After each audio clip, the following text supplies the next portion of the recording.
Good evening, everyone. Here we are again. Hey, Laren. Hey, Wojciech, how are you? Good evening, everyone.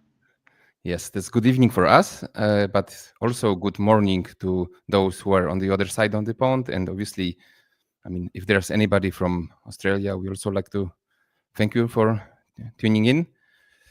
So, welcome to this 8th episode of our series. I'm super, super happy because I have another super special guest today. Laren Agius, who is director of product in Beatport, company you should all know. Nice to meet you, everyone. Thank you for the introduction, and very happy to be here, actually. Yep. So, guys, before I, tell a little bit more about the episode and about the agenda, what we'll cover today, I would like to ask traditionally whether you can hear us and see us, and maybe if you can just confirm it by typing the city and the country you are from, so we can actually also see how big of an outreach we have today. So that will be super cool for us. Obviously, there's always small delays, so we know we get it, a bit later. Today, topics of today's episode is a consistent product discovery in the music tech company. So I'm very excited because usually we talk purely about management, strategy, and today we are going to talk about something which is important, actually what to build, right? Finally, a bit of real product management in product management. Oh, I can see Rodrigo, US, Vancouver, okay, London. Oh yeah, Yeah. Utah again. I see some familiar faces here. Me too. Yeah, I mean that's good. Nice to see you guys again. Yep. So today we're talking about the Oh, New York, so cool. Hey, Matt. All right. So yeah, we'll just unwrap a little bit more and tell a little bit more in a second. But we have a great guest who will actually talk about the case study. So it's gonna be not just theory about product discovery, but his own hands-on experience when building the product discovery. And I also maybe say before I really finally give a microphone to Laren is actually to talk about it funny sort of story that when we talked for the first time last year about doing this webinar, we talked about dual track agile, so and actually just when we started prepping, I mean, early this year, we just realized that this process evolved in the company, right? And it's slightly something different that we wanted to do, but I mean, of course, you will hear more firsthand from Laren. But with this said, let me, one more thing. Again, like always, we'll have the discussion part and presentation part, so we'll just, hear from Laren with my annoying interruptions, and hopefully not. and there will be, obviously, you can guys ask questions on the fly. We have these comments in here displayed, but there will be also like a 15 minutes, at least 15 minutes at the end for Q&A. It's obviously scheduled for an hour, but we have contingency half an hour for sure. So if you just like bring hundreds of questions, there is enough time, I think, to go beyond the scheduled plan, right? Yeah. So with this said, Laren, if I can ask you to introduce and tell a little bit about yourself, how you actually got here, where you are, and maybe just a music career, because I know we are just doing a lot of cool stuff.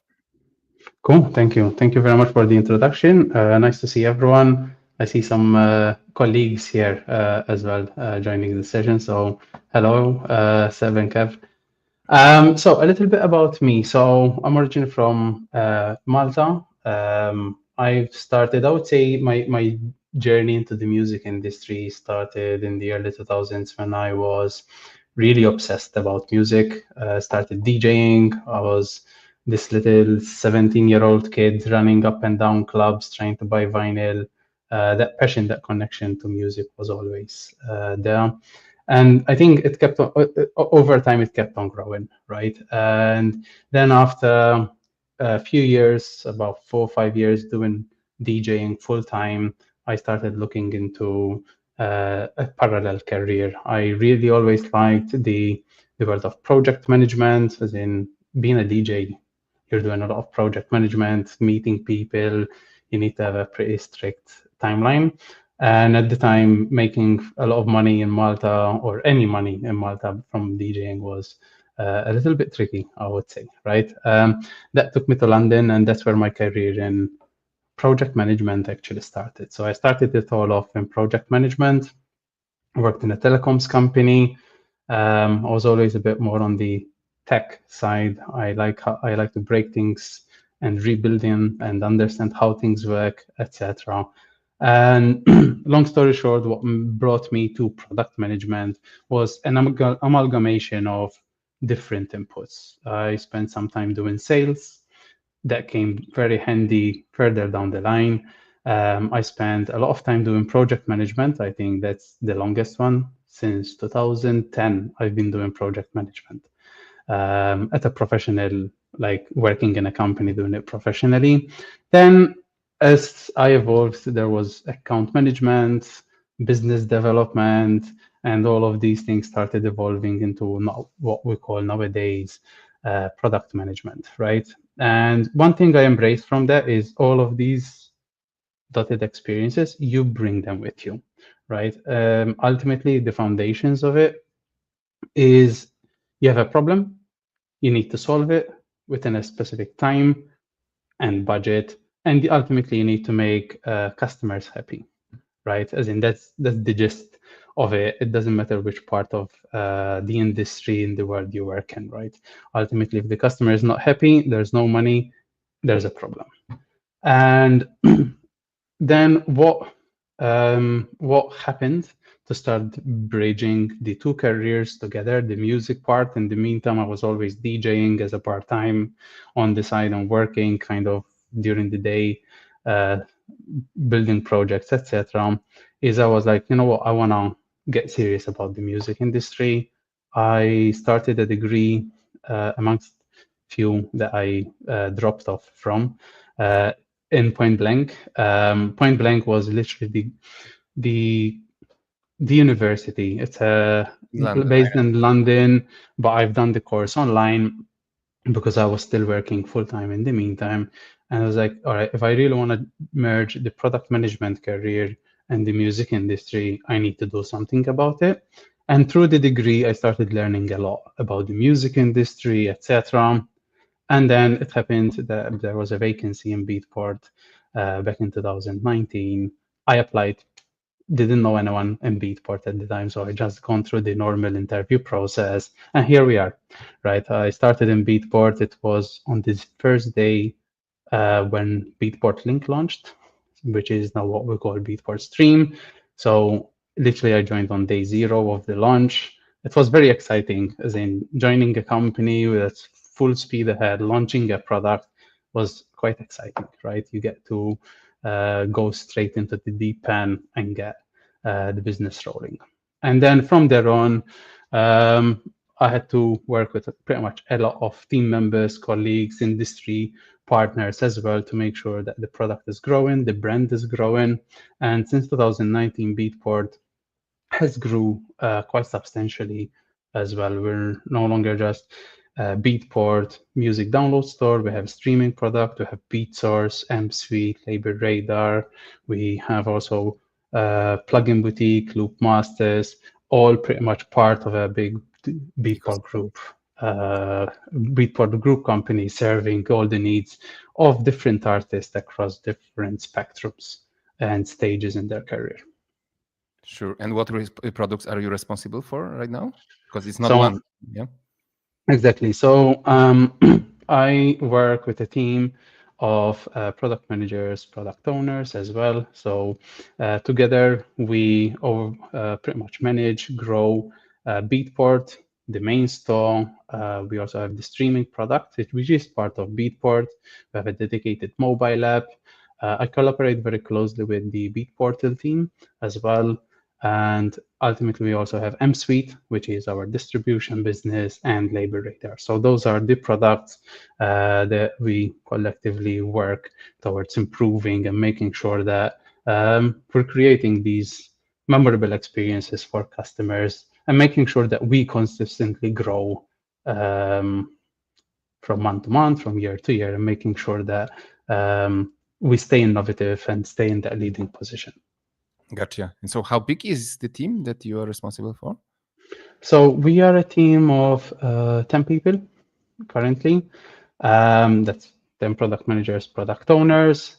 Then also we don't do things on our own, right? I have engineering teams. Obviously, we have design, business, strategy. So as a company, we're I think just around 200 something people, very passionate music lovers as well, and we do this work very passionately. Cool. Cool.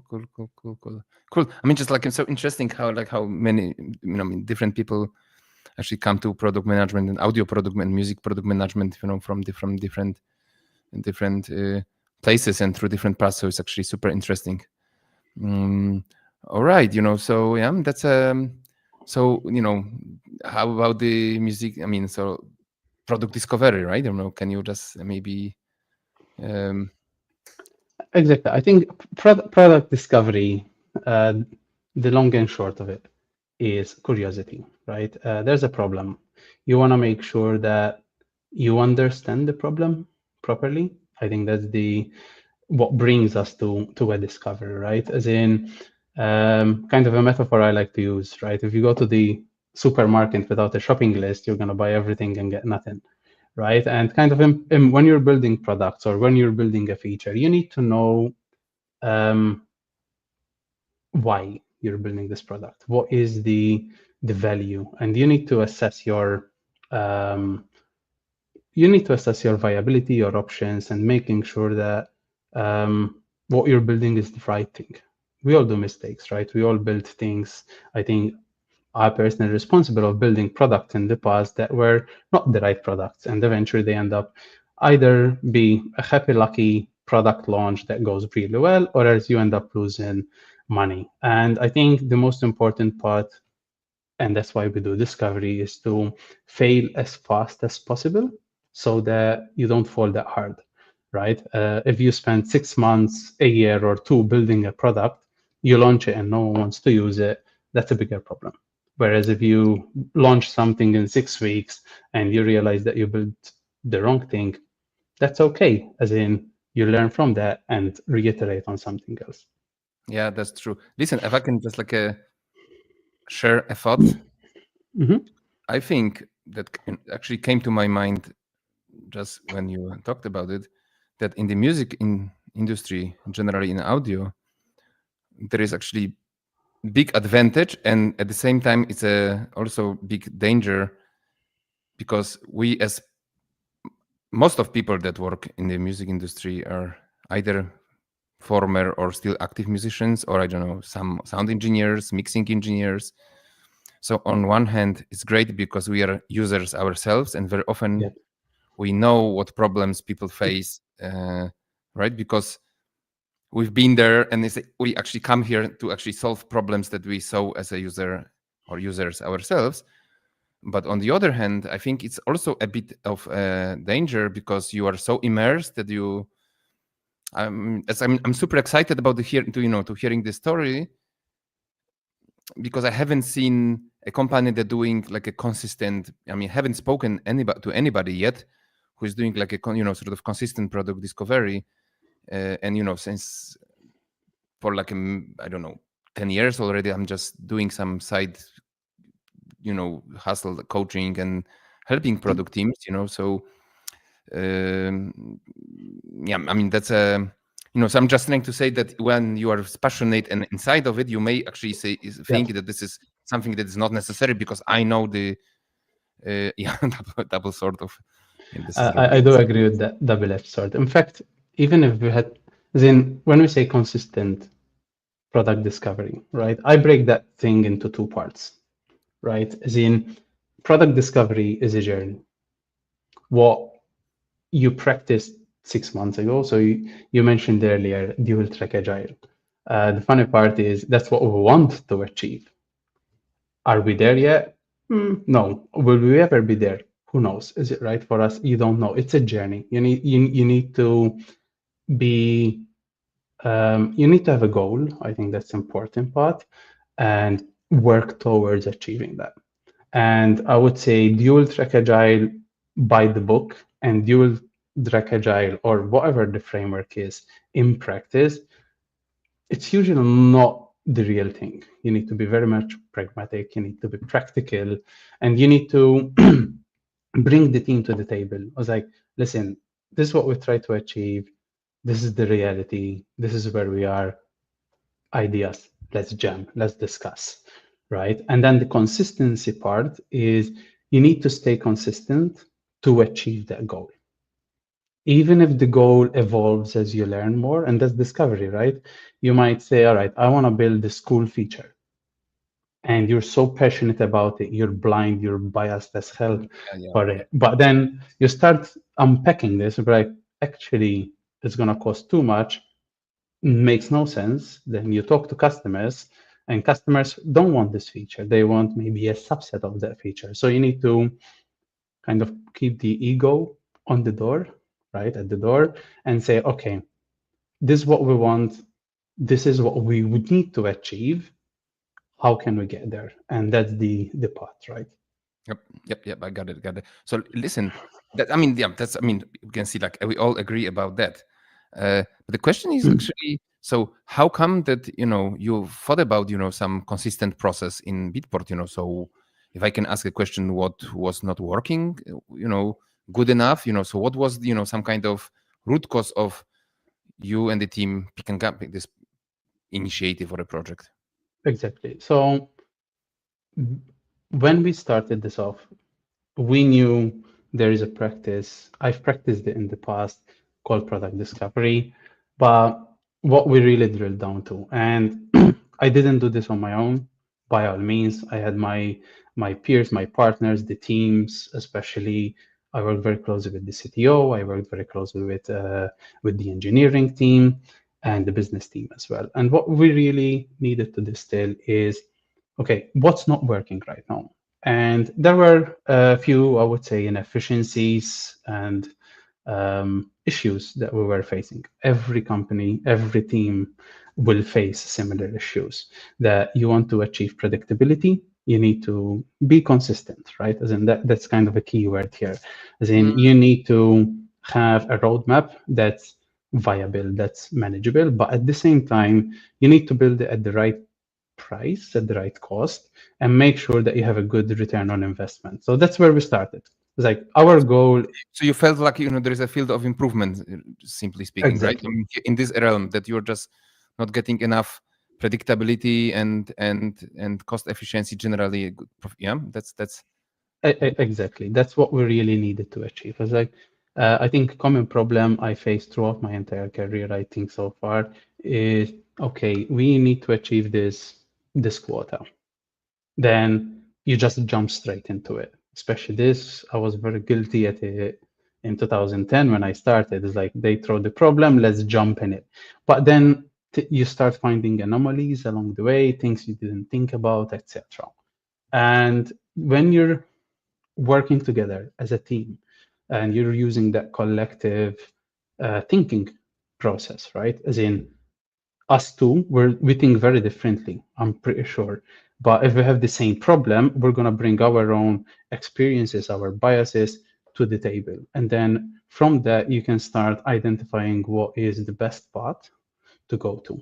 And that's why I have a picture I can show in a bit as well, is what brings a discovery team. And a discovery team is never one person.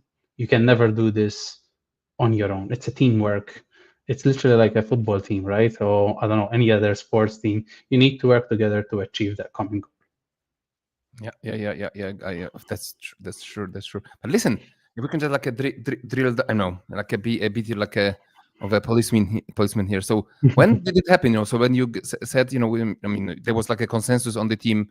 How I mean, I'm not saying specifically you hadn't tell me, like it was like this month, etc. But Yeah. how long does it take? Like I understand that you're still evolving this process, right? Still like a. But when did it start? Like how long time ago did it start? I would say it started easily 2, 3 years ago Oh, as a goal. It was like, all right, we have some inefficiencies. How can we improve them? And what can we do?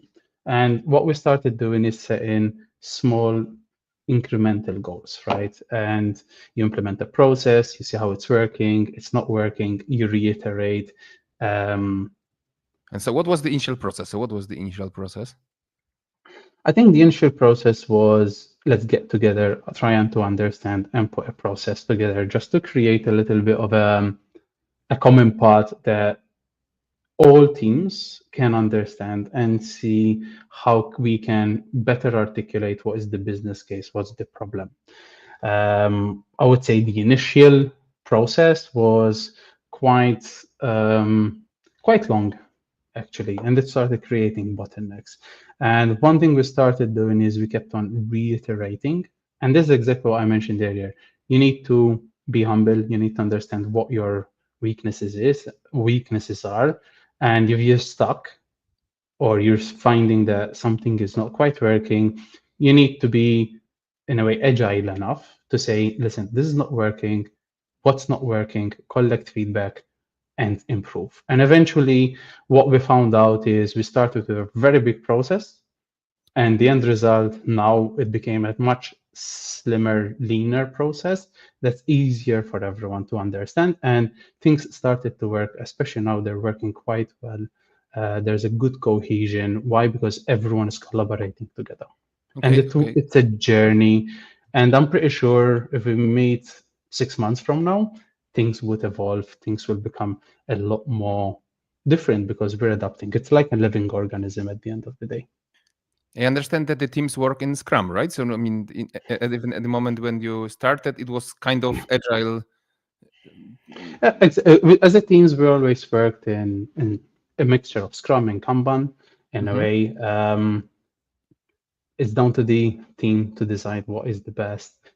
Some teams work, some initiatives and products work better in a sprint structure with 2 weeks increments. Some products or teams will have better performance in a Kanban environment. It really depends, right? Gotcha. I hear you I loud think and as an clear. organization, we're not saying you have to work in Scrum, you need to work in Kanban. Ultimately, the goal is what is the productivity that we can, what is the practice that can lead to better productivity? All right, so so how this discovery was actually sort of like injected to those teams. So let's I understand that we have some couple of teams. Let's work in Scrum. Some of them in like some kind of Kanban. So is this like a what UX guy coming or like a researcher or I'm just trying to sort of like a picture visualize what happened first, right? And maybe if you can just like walk through, right?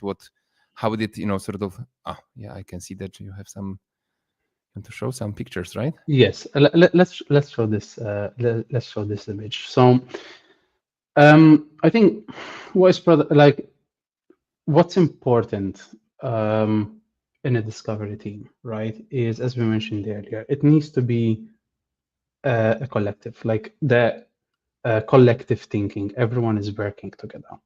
And ultimately, what makes a product discovery team? You need the product manager, the designer, the engineer. That's the core trio team. But let's face it, we don't know it all.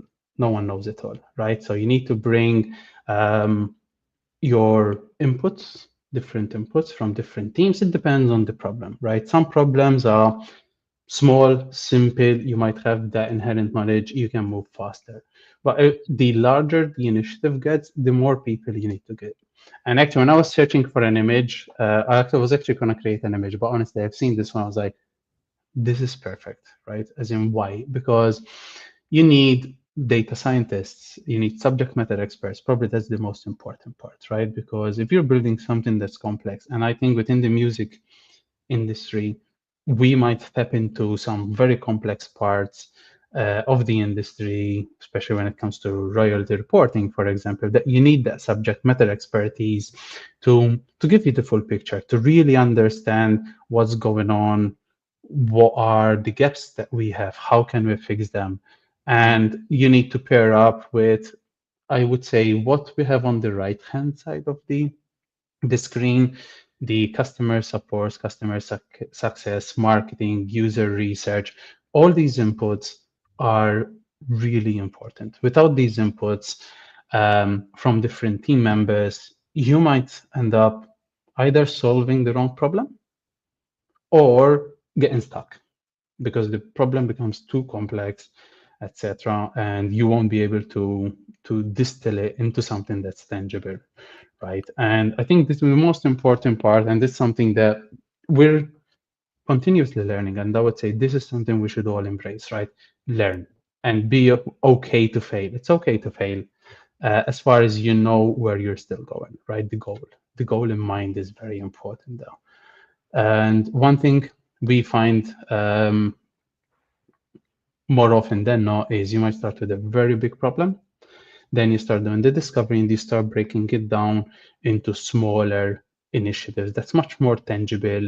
And you might actually try to solve one problem that becomes 10 problems. So you bring it down into smaller initiatives that you're going to keep working off as well. It's a journey and it's a teamwork. You need to collaborate. The more you collaborate, the more you're going to learn, and bringing the customer on the table is very important. Doing the user research. If you have a million customers, you shouldn't talk to a million customers. It's impossible, right? But you need to segment those customers, understand what segment, which part of those customer groups that you need to learn from, and go with an open mind. Something we mentioned earlier, right?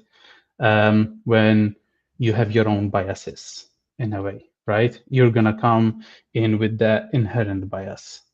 Something I discuss a lot with the team, and I remind the team, and I remind myself all the time, is write your bias down.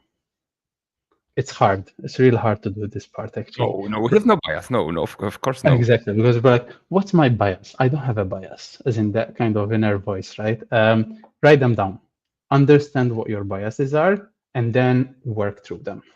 And sorry to interrupt. I have to say that I'm just going to do it.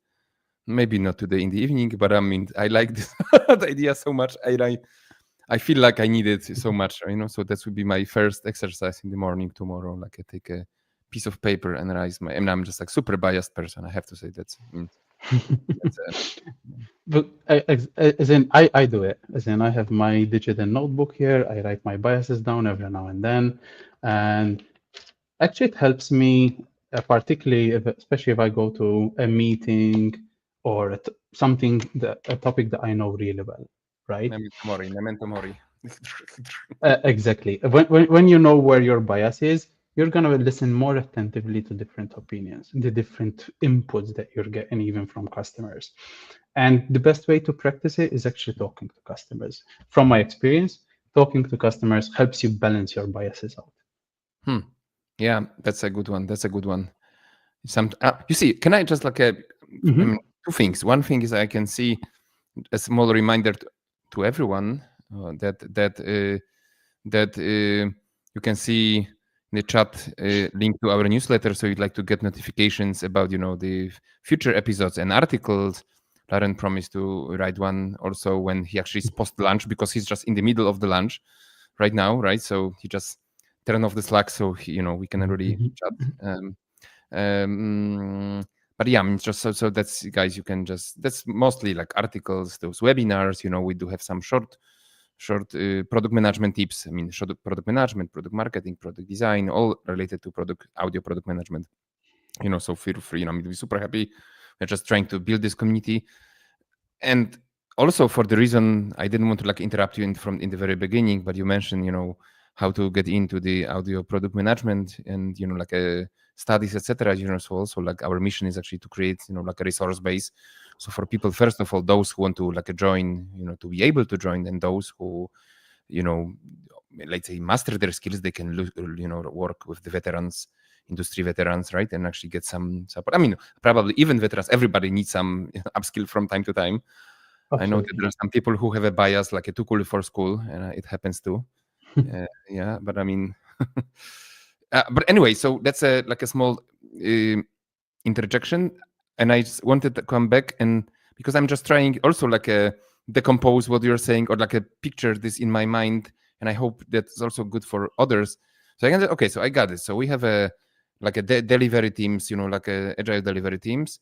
Now you're putting together a product discovery team. Or it's like I know this mostly the same people, or partly the same people who work in the with delivery teams. But I mean, just trying to visualize in the organization. So is this just like a formal, I don't know, like some meetings, or how does this discovery team work? Your trio plus those people. So is this like a Exactly. cadence of meetings? Is this like a review of, I don't know, some product board, application where you just review all this feedback that comes? How do you do that as a team? Exactly. That's a very good question. So the way we approach it, so we do have a cadence meeting. So the team meets. So the delivery team, so that's pretty much product manager, design, engineering, and the rest of the engineering team. When we're planning for delivery, that's something that most teams meet on a weekly basis. However, we also have bi-weekly research sessions. So kind of that's where the lose, in a way, dual track agile is happening, where when we're doing the research sessions bi-weekly is we're pretty much picking items from what we have on the roadmap. So according to the items we have prioritized, etc., we're picking up one of those initiatives. We understand the problem. We're running research. At that stage, we're speaking with customers, business data analysts, subject matter experts, getting all the information, understanding what potentially the solutions are, and building the case around it. See if what we're trying to build is a viable solution. What are the options we have? Because for a problem, you might have more than one solution. And it's usually the case, right? As in, there's many solutions to a problem, and we need to pick the one that's much more in line with our mid-long-term direction we need to go for.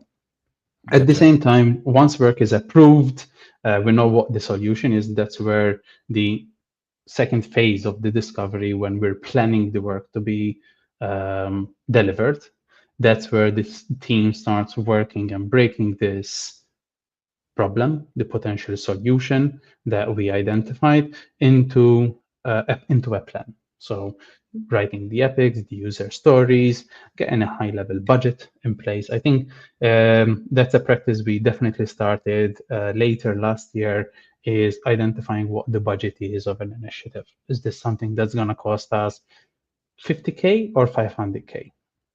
And that way you can also calculate what the potential ROI is from the business opportunity we're working towards. That's a cool one. Actually, I remember once in one of my previous teams, we discussed, like I know it's like a small digression, but, like evaluate the cost of the sprint.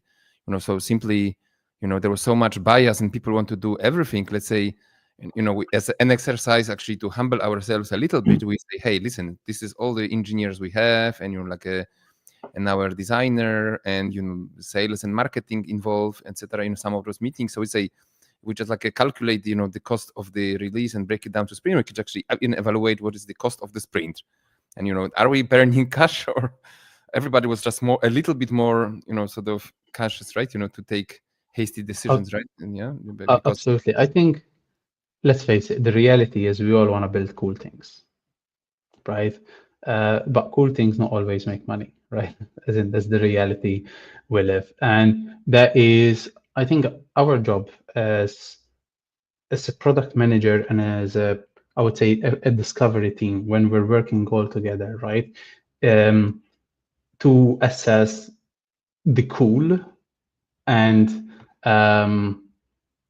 the sustainability of the business, right? It's kind of the mantra I do like to follow as kind of part of our mission as a team. Is product management is really an art of creating that memorable experience for a customer. You want the customer to love your product. Will it be perfect? I don't think perfection exists. It's always a work in progress. But you need to create something that customers love using. You're solving a problem. What is the job they're doing? Make it better. But at the same time, you need to also keep in mind how you can keep continuously driving sustainable growth. That's the, like a very important point, especially like in the sort of creative industries. It's so hard, right? It's probably sometimes some kind of, I would say, I cannot just find the right word for it. It's a um, it's like not so cool to speak about like ROI and money making, etc., because you are a sell-off or like sellout, or you are, blah blah blah, right? So yeah, and I mean, actually, of course, it doesn't mean that we have to become second Google, but company must somehow survive, and people need to get salaries, right? So that's a Exactly, and it's a cycle, right? If the company is not making money, you cannot make your customers happy. So it's a full circle. But if the customers are not happy, you're not making a return on the investment, right? So it is a very important balance that you need to maintain. It's as in, trust me, I would love to build some really cool stuff, but probably it's not viable or not viable in the context of where it is. So that's where you need to take that step back, right? And get grounded in reality. That's why I like to call this like the grounding principle or the mission, right? yep. It's something that I don't look at this every day. But I've kind of been using this as a kind of memory for most of my career. It gives you the idea of, listen, this is where what we really need to do.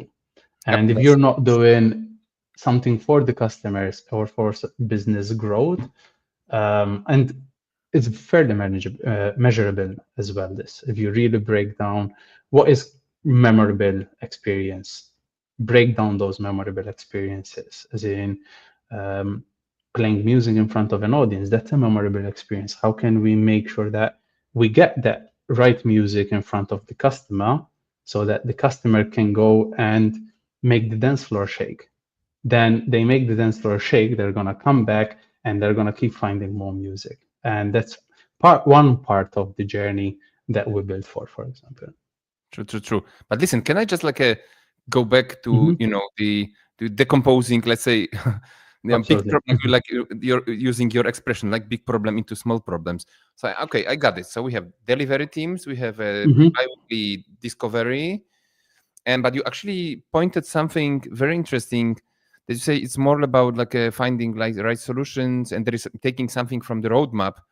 So does this mean that the discovery team works more in the solution space? So how can we find valuable solutions, or is this also like in the problem space? So like is this still a space we can challenge, or is this generally maybe this is not something for the roadmap? This is maybe just like a incorrectly stated problem, right? And Yeah, we kill it.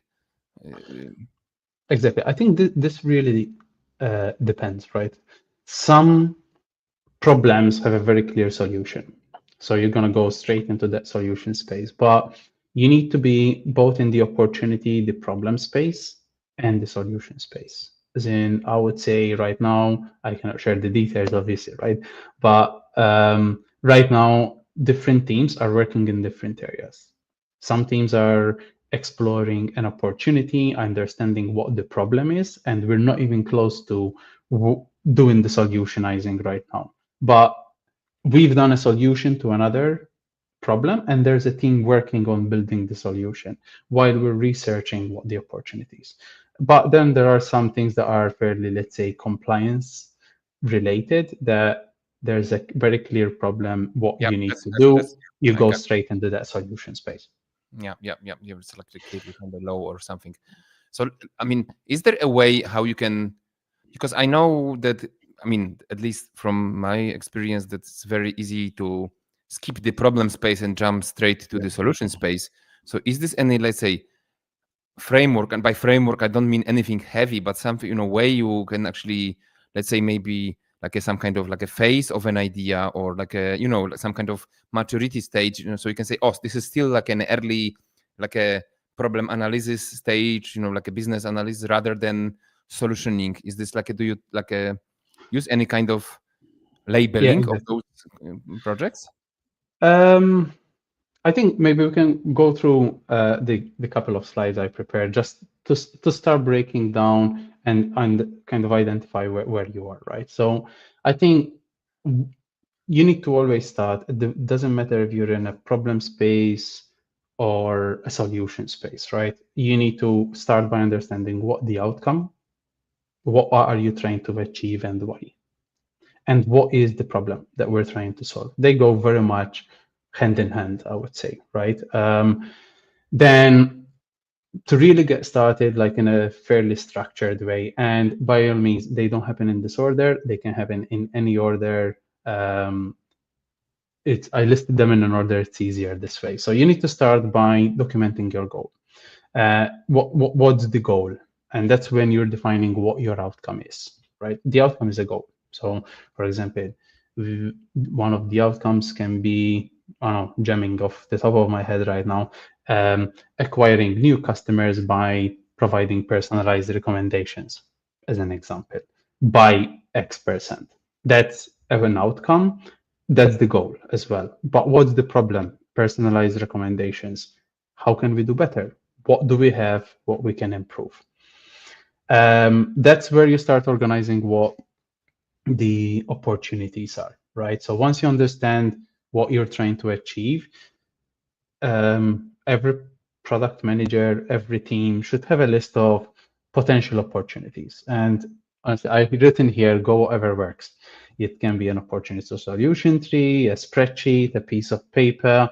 Everyone Maybe, works differently. It depends on the size of the team as well. Laren, maybe you can ask, the listeners, what kind of tools they use, right? Do you actually do discovery? And if yes, what works for you, right? If I can ask you guys, like to type, if you want to, of course, disclose and say, what works for you.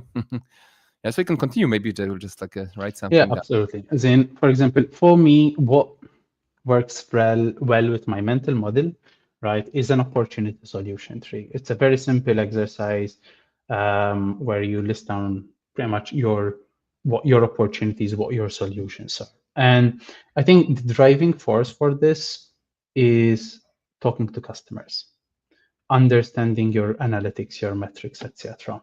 That's where you got those inputs, what we've seen in the previous image. Those inputs are all very important and you need to organize them. I think the next step, it seems obvious, but Oh, it's very not easy to so skip. obvious, not so obvious, not so obvious. I'm like a guilty here so much, and yeah, that's and actually, even in some workshops when we discuss with some very experienced, like a product teams, there was actually discussion and how we actually identify risk, and how to group the risks, etc.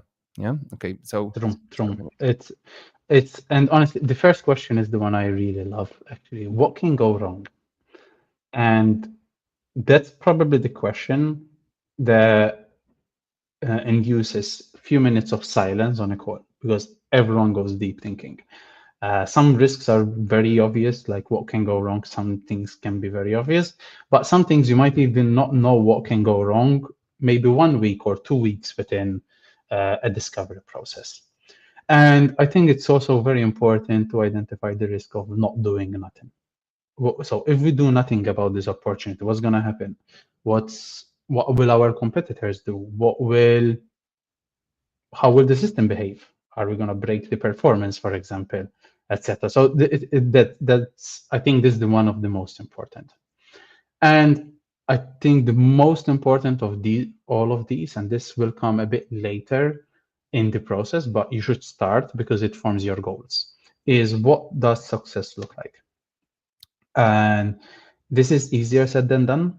To be fair, it takes really a group, a collaborative effort to bring all the metrics that are important and why, but from multiple angles, right? So the metrics that are important for, let's say, marketing team might not be the same metrics that will be important for finance or for product, right? That's why it needs to be the team effort to really bring all of these ideas down.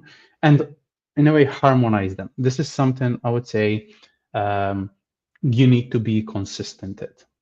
How we done this 6 months ago is nowhere near to how we're practicing the new steps that we're doing right now. What's changed is better collaboration and being consistently moving forward within that space. And what is the budget? I think that's the most important, right? Because if an opportunity, so if when you assess the outcome, right, you know that by building product feature X, you make, let's say, round number 100K, and by building product X, it's gonna cost you 220K. It's a no-brainer, get it done. But if those numbers are reversed, and the whole thing is it's a different angle, right? Because you might still want to solve the same problem. You might need to look at the different solution. Wow. And I think that's important. And that brings down to that. It brings you down to the ground. It was like, okay, we're on the wrong path here. What can we do better now? And throughout this whole process, collaborate. Engineering, design are your best friends. That is what's going to help you identify what these risks are. And everyone else, customer support and subject matter experts, I would say they are the next, your neighboring buddies and partners to make sure that you have a very clear path, and also not spend an eternity doing discovery. The goal is always to time box it. What can we learn in 2 weeks? And then if in 2 weeks weren't enough, what are the outputs from that discovery? Is that sufficient to start maybe building a proof of concept? And if you build a proof of concept, you can revisit this. And this is always kind of a cyclic event. You don't need to start from scratch every time. You're revisiting, you're checking in, and that's why those the bi-weekly calls are very important. Very, very true, very true, very true. But a small comment again.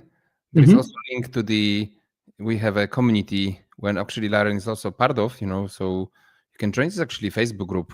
There will be also later on a Discord server, because I know that a lot of people don't like Meta for a reason. So yeah, we can, be a bit of a, nasty queens here. I'm just like trying to say that there is a lot of people, really industry veterans, funders, product managers, so come join. It's like it's just a space that we can talk to each other, and if something goes unanswered today or like not discussed properly, you can always post the questions over there, and the meetings are there, so it will be super cool that you join us there. Yeah, but back to the topic. Yeah, so cool. So, and then what we discussed, what we started with is really constantly break problems down into smaller steps. You're going to get to a point where you cannot break it down any further, but one thing I think we all experienced as a team, even in careers before Beatport, is that you might start, especially if you're not very familiar with the problem, you might have a very big problem, and that you need to start breaking it down and prioritize. I think prioritization and iteration is very important here.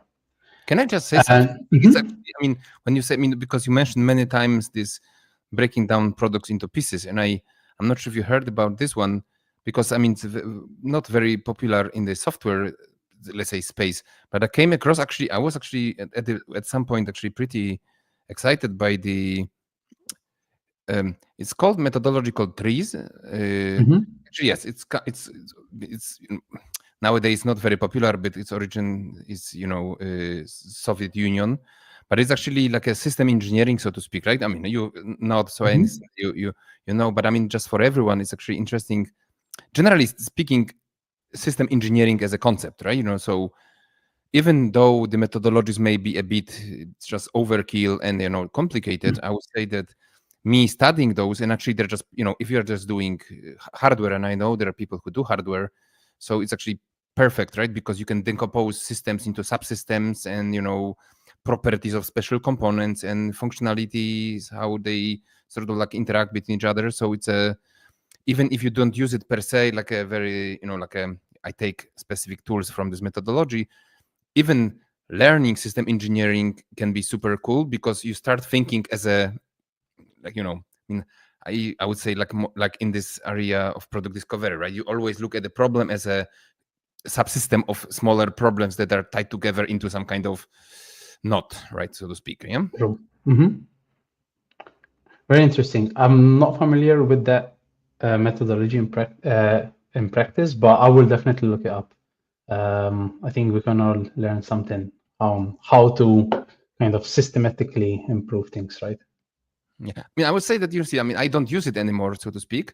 Mm-hmm. But I mean, what left from actually studying system engineering is that I become, let's say, very, I would say, systematic in analyzing problems. And I mean, it's very, it's like one of my favorite mentors who got me into product management. He lives out by in Michigan in US, although he's like of Belarusian origin, because, you know, he was just one of those system engineers who did that. And I mean, I like it very much because until today, if somebody just throws at me like a, you know, like a cloud of ideas and they say, hey, hold on, we have to decompose it into smaller pieces.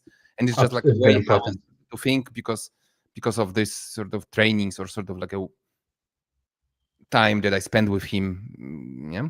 So yeah, exactly. If you really look into it, right, as in, I think one very common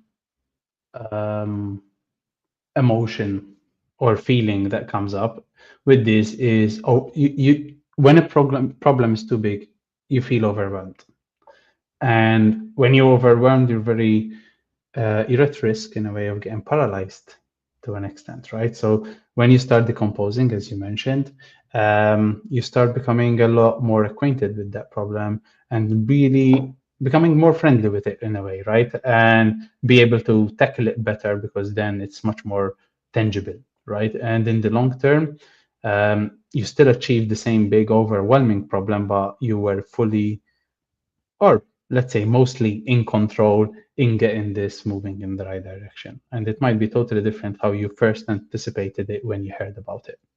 absolutely, 100%. But I mean, I just want to say to everyone, guys, you haven't posted a word, you know, either shy or you don't do product discovery, which is so bad. But I mean, if you, what kind of, you know, do you use any tools, you know, at all, right? We're just so curious. So if you could just share your thoughts, that would be super cool. But yeah, straight to the back to your. Absolutely. And also, if you have any questions, any thoughts, or maybe any experiences that you can share, please feel free to jot them down, and we can touch point on those as well. Laren, so one small like a organizational remark. We just like a going towards the, you know, To 1 hour, yeah. Yeah, man. I know we have a little bit of more time, so maybe we can just like go a little bit more and just push the questions, right? I mean, I hope that people can still be here with us. I know that those who watch us, you know, for, you know, regularly know that we extend some time, so hopefully you have a bit more time. Yeah, so yeah, so we can just go for maybe 10 minutes more and then leave the Q&A for. But once again, guys, don't hesitate, just post them now, right? Even if you know, there is something you'd like to ask, we can be flexible. Yeah. Cool. Cool. So to move on, I think recapping in a way from the previous slides, analyzing inputs, right? As in using the tools that you have available at your disposal. I think that's quite important. So how do you find managing expectation of other teams whilst yours is in a Scrum? How do you find managing expectations of other teams whilst yours in a Scrum? Oh, that's a good one. That's a good one. Maybe can you clarify this? Scrum, so how you manage expectations. Ultimately, the team is working towards a goal, right? Towards achieving a goal. I'm not sure if I'm understanding the question correctly, Brandon. I think managing expectations is making sure that deliverables, timelines, and budgets and the scope is all agreed, and there's consistent communication as well. We use a tool called Jira Product Discovery. It's very good to communicate and manage those expectations across various teams. When you have multiple teams working on different or complementary things, everything needs to kind of glue into one place. So your comment is everyone wants things done immediately, but it's hard to explain that there is a plan in place. That's right. I think that's what comes down to communication. And I think that's why it's all called like a dual track, right? Because I know that I'm not talking about like a heavy weighted dual track when there are just specific broken teams, etc., like a super conservative process. But I understand from what you said so far that it is like a discovery happens like in parallel to the discovery, and while things can be delivered, things can be still discovered, and sort of like a once ready goes to like a exactly. One is in a way leading to the other, right? So to Brendan's question, everyone wants things done immediately. Yes, we're all, I think, complicit into that, right? I think what this drills down to is when you have a plan in place, it's important to communicate what the plan is, but not just communicating just what the plan is. It's also important to communicate what the value, what the outcome, what the impact of that plan is, right? Because you might have a plan that has for deliverables over a period of 3 months, for example. What will be the incremental value? And when new things come in, and I think common problem we all face as product managers, something new comes in, it's a priority, needs to be done now. Yes, in principle, it needs to be done now, but we all have finite resources. The practice that we need to all do on a regular basis and continuously keep getting better at is one, learning how to say no. It's easier said than done. And also the other part is if you say yes to something, there's something of like a philosophy that I practice on a regular basis as well, is when you say yes to something, something needs to give, right? If you say yes to 5 things, but you have bandwidth to do one thing, something is gonna give, right? You're either building the wrong thing or you overcommit it yourself, and then things start becoming really stressful, and that's where the expectation starts falling apart, right? And Laren, can I just small interject, because I know that some people may actually drop off at the top of the hour. Sure. And while we talk about discovery, I wanted to actually do small discovery as well, and we'll just post right now like also a survey. You know, we're just trying to. It's like a few questions on the Google form. So guys, I will be super grateful. You know, if you could just answer. You know, we're just trying to learn. You know what you are coming from, actually what you are just looking for, you know, what are the specific topics that you're interested in, you know. So we have actually this sessions plan, you know, like for a couple of months in advance, but we're just always trying to tailor them to, you know, practice what you preach, right? We are talking about product discovery, so we want to actually do what's, you know, to delight our customers, so to speak, right? Or at least listeners, because it's obviously just like a free sessions. But yeah, still we would like to do some, I mean, give some value. Thank you so much for that. They will be obviously posted on this chat in the specific social medium, LinkedIn, Facebook, YouTube, whatever. But I mean, I'm already like reminding you. It's really 2-3 minutes. It's 4 questions, I suppose, and some of them are optional. So I will be super grateful. Yeah. And back to this point, I also wanted to ask you if I understand correctly. I would say that, and also to the Brandon question, I would say that I understand that if you have this product discovery teams and people can, you know, so collaborate on, you know, on actually understanding goals and metrics. So I think it's also like taking away some of this pressure for immediate results, because people actually, while they work and discover problems, and actually, I think you also getting to a consensus that, you know, this is what we want, and we all agree to a timeline, right? So that's, I think, I mean, a side benefit of having discovery team, that you don't have to go through this hell again. Why we are doing it? Why in 2 months? yeah, because we agreed to, right? And actually work for a couple of months on about, right? Exactly. Ultimately, I think if there's one goal you will achieve through something like product discovery is alignment, right? It gets not alignment between two people, it's alignment across an organization. And that alignment gives you focus, and the more focused you are, then that's where the whole teams and the whole collaborative cross-functional teams are working together towards achieving a result, right? Because if you think about it, if you're building a feature, good.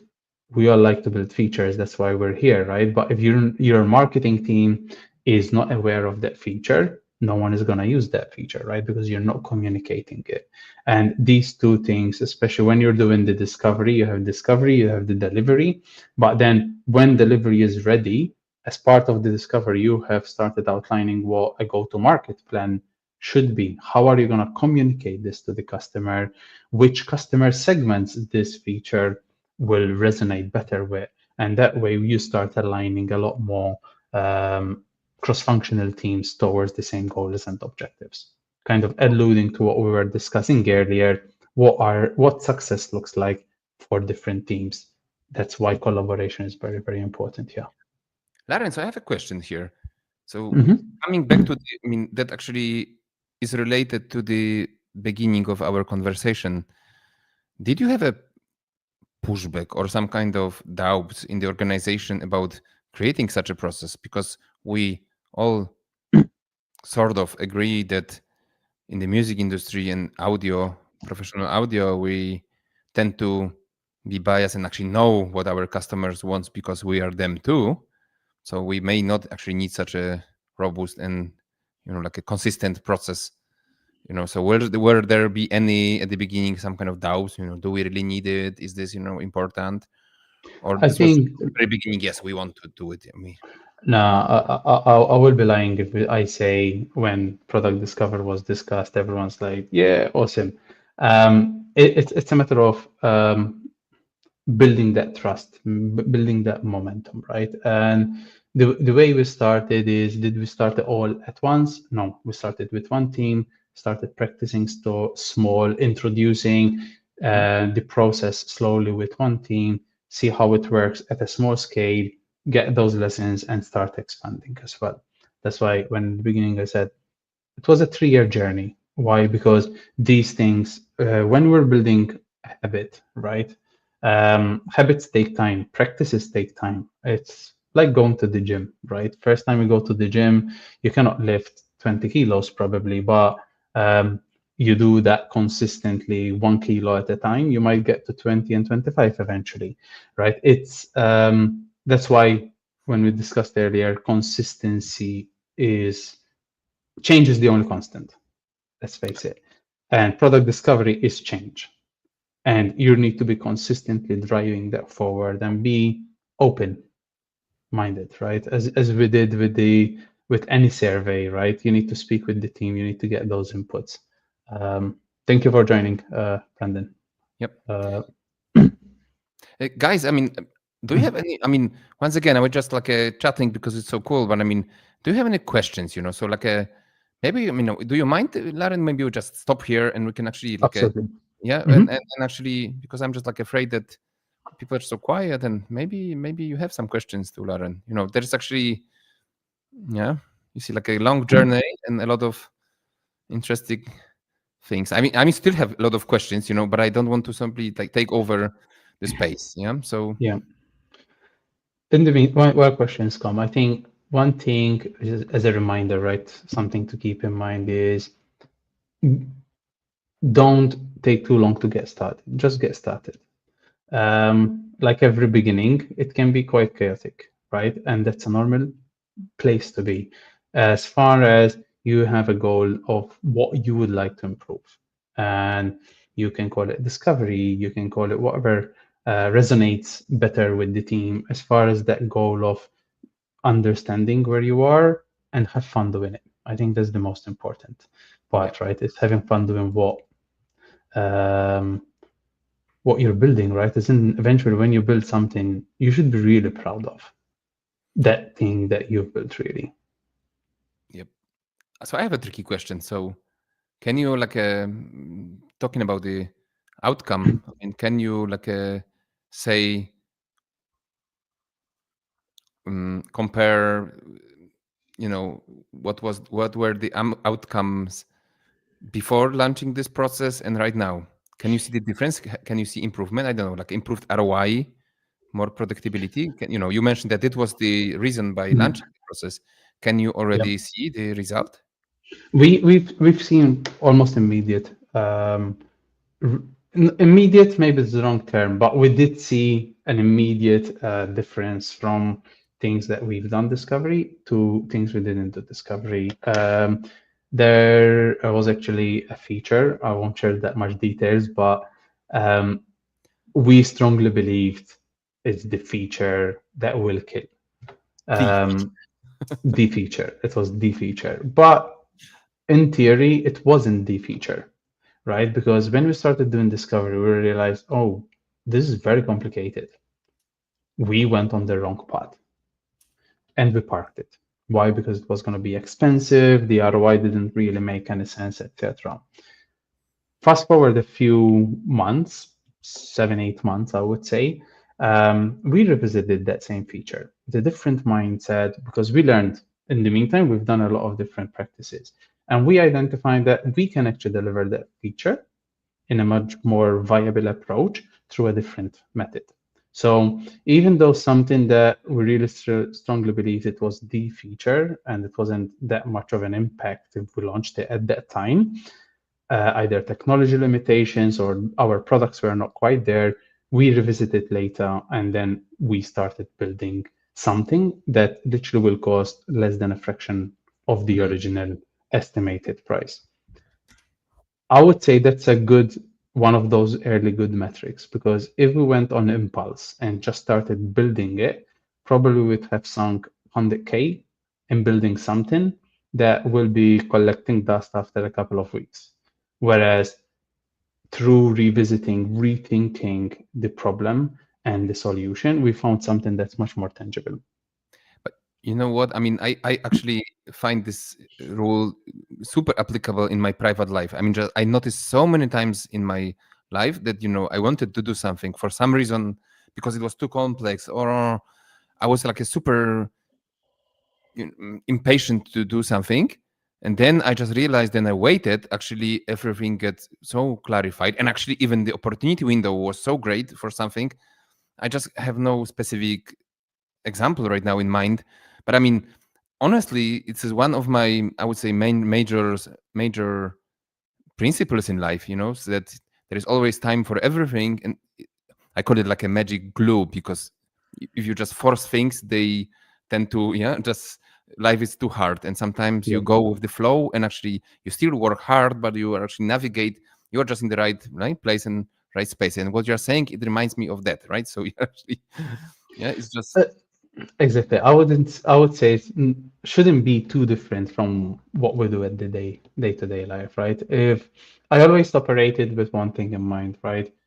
Um, what if this was my money? Will I spend it? And that's something one of my mentors and old like CEOs from other company, he taught me that on day one. So I mean, we as a company, we work as if this is your money.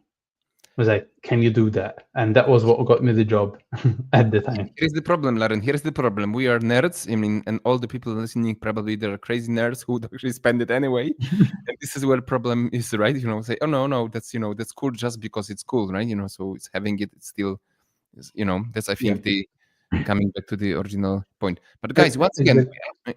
do you have any questions? So we'll be just wrapping up closely. So, so I mean, you know, if there is anything yet that comes to your mind, maybe about some tools and yeah.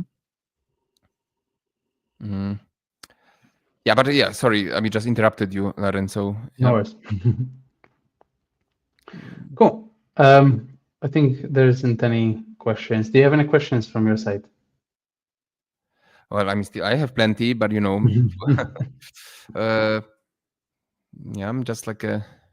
mean, there's one thing, if I can still, ask for just for the end, because you mentioned this at the very beginning a couple of times that you started heavy and then actually the process evolved. So would you be able just to?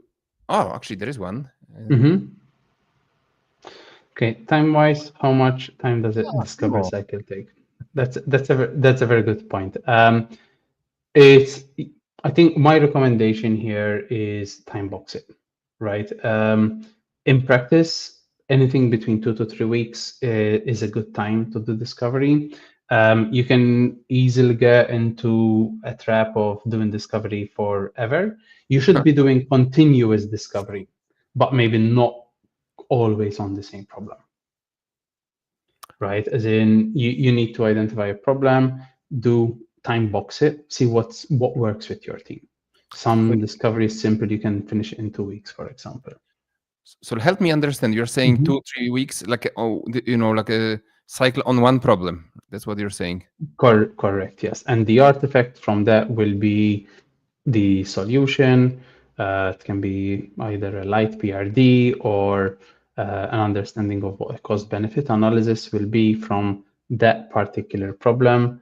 It's very easy to get into the trap of building the whole thing all in one go, right? I think that was one of the first lessons we learned. First discoveries were taking 6-7 weeks sometimes. And the moment we started time boxing and practicing that time boxing, we're achieving better results in a shorter period of time because you're getting much more focused rather than too many parallels. Sure. And can these be like a multiple discoveries happening at the same time? So like is this like a one? You mentioned what I'm asking because you mentioned that it can be that some sort of ideas are at the, let's say, problem space. We're just still analyzing. We're just solving right problem, and the solution space. So we're just trying to sort of like a scope it and create like a viable solution. So to me, yeah. So, but the question is, yes, can they sort of, or it's not enough space? You need to have probably like a huge discovery team, right, to run parallel cycles. Exactly. It depends. You can have multiple teams running multiple discoveries on different problems at the same time. I'm a big fan of doing one thing at a time, right? Because if you're trying to solve 5 problems at the same time, that's where things starts taking too long usually, right? Because when you start spreading yourself too thin and you have a lot of context switching, it will be very hard to keep control of that one thing that you want to drive forward. So maybe 2 things at a time if they're manageable and similar context, if that works for the team, is viable. But I will definitely recommend one thing at a time. When you do one thing at a time, you might find that 2 weeks as a time box makes sense. When things start getting really long is because you're trying to solve too many problems at the same time. Yeah, that's a good one. That's a good point. But yeah, I mean, just like if you give people 5 weeks, they will just do 5 weeks. If you make 2 weeks, people still do in 2 weeks, and sometimes even better because there is this consistent, focus and drive to get. Exactly. And I think one thing that's important to note, right, is you're going to have an asynchronous call, right, where a whole team is meeting on one specific call. But the work should be happening also asynchronously within the team. The team should meet to discuss their findings, to learn what each other learned, kind of share those experiences. But conversations between, for example, product engineering, design on what that solution is going to look like shouldn't be done once a week in a call. It needs to be use Slack, Teams, whatever tools you have to communicate asynchronously as much as possible as well. It needs to be a continuous practice, a communication practice. And like decomposing the problems are only like in Jira product discovery, or use like some Miro or like some kind of like a visual tools as well. We have visual tools as well. So we have Figma, for example, FigJam, Jira Product Discovery, Confluence. I would say that's kind of the core of the collaboration tools. Yes. Gotcha. Thanks for the question, Dimo. Okay, any more? We have time for one more. I had one actually when Dimo wrote one. I was the one, you mentioned that we started a bit differently at the end. I mean, at the end. at the moment, it is actually something different, so can you say what was the evolution of this process, so what do you actually change over time from where you started? So what was actually the heavier process and what is lighter, so what are your lessons learned? So what, traps that you can fall into? I think some of the early things that you need to keep in mind, right, is a process at the beginning can become very convoluted, becomes too big, right? Is a process should be something that's very simple and easy to understand and to keep at the back of your mind. A process that you need to open the document or the Figma file every other day to understand where you are, that's probably an early sign of being too complicated. We've been there, we improved through that cycle as well. I think that's quite important. And ultimately, it's just get started. That's the most important part, right? If you don't know where to start by saying, all right, let's meet and discuss this problem. And you start finding the way that works with the team. Gotcha. You mentioned, I asked because I remember you mentioned also like having a goal, right? It's Mm-hmm. you may actually not, and sort of forget about just setting up the goal or the outcome. I'm not sure if I Exactly. remember correctly from our preparation, right? That there's actually something to sleep. That's the most important part. If you start without an outcome, without a goal in mind, you're gonna go around in circles. Start as in like everything in life, right? If you don't set a goal for what you would like to achieve in the next 6 months, for example, in your career, or what you want to be in 5 years in your career, if you don't have that goal and break it down on the steps you need to take, you're never gonna. You might get there anyway without the goal, but it might be a lot more chaotic path to get there. You won't be tactical and systematic in these steps that you're gonna be taking. Cool. All right. I mean, I can still see people watching, so we're just probably not talking bullshit. Although it's already crossed the crossed. It's very interesting. I really appreciate you sharing all the the entire story. My pleasure. And once again, to everyone listening and watching, you can meet Laren in the group and yes, obviously post questions. Obviously, you can reach out to him on LinkedIn as well. But I mean, maybe we can just wrap up here and, thank you to you very, very, very much. And I mean, happy, good luck because I know that you are in the middle of a new launch, right? So like a new product launch. So good luck with that too. Perfect. I'm confident the team is doing a great job. I trust them. Yeah, that's what struck me that actually every time I ask you what you do, you always mention what we do, right? So so like that's so cool, That's such a great team and such a great leader. Thank you so much, for sharing the story, and we'll talk soon for sure. Absolutely. And thank you very much for inviting me here. It was a great pleasure. And thank you for everyone for listening. Stay tuned. Perfect. Thank you. Have a nice evening and good day wherever you are.